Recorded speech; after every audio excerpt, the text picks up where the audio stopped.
На последната седница на Советот на општина Кочани, меѓу поставените прашања од страна на советниците, беше и прашањето со состојбата на улицата Кирил и Методи, прифаќањето на атмосферската вода и нејзино целосно вклопување во урбанистичкиот план на градот.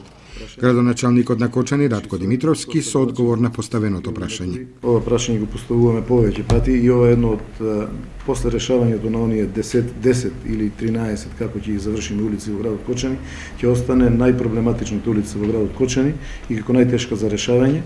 Ние ќе ја ставиме во делот на проектирањето да се изработи проект, после кој проект ќе се изработат постепено работите околу фекалната канализација, пробивањето и асфалтирањето. Меѓутоа не можам по фази ќе биде.